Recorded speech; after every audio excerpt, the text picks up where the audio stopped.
اعوذ باللہ من الشیطان الرجیم بسم اللہ الرحمن الرحیم۔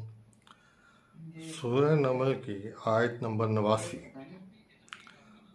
فرمان خداوندی ہے کہ جو شخص نیکی لے کر آئے گا تو اس کے لیے اس سے بہتر بدلہ تیار ہے، اور ایسے لوگ گھبراہٹ سے بے خوف ہوں گے۔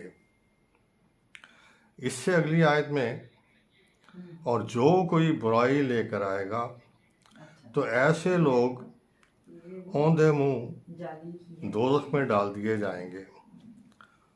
تم کو تو انہی اعمال کا بدلہ ملے گا جو تم کرتے رہے ہو۔ بہت عجیب مفہوم رکھتی ہے یہ آیت۔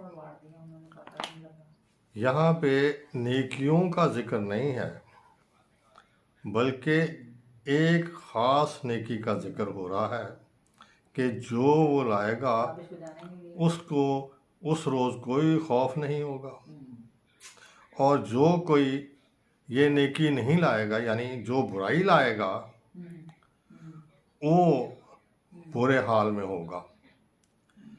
جبکہ ہم یہ جانتے ہیں کہ اللہ تعالیٰ کی وحدانیت کا اقرار کرنا،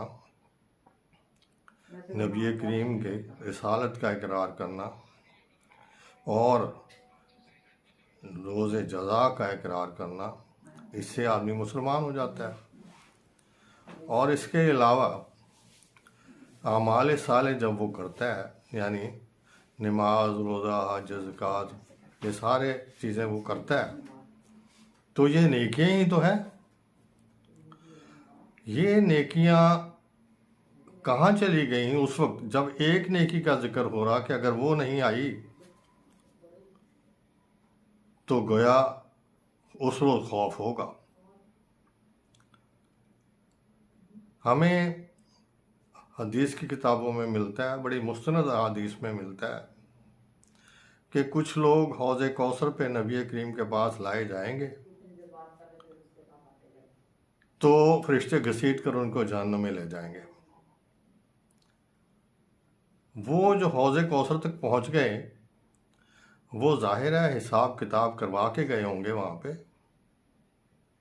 اور وہ اس وقت ان کے اعمال صالح جو تھے ان کا وزن کر لیا گیا ہوگا، تبھی تو وہاں تک پہنچ گئے وہ۔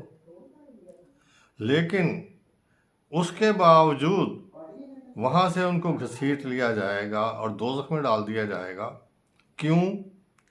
کہ ان کے پاس اس کے علاوہ ایک سوال کا جواب نہیں ہوگا، اور وہ سوال کیا ہے، وہ نیکی کون سی ہے۔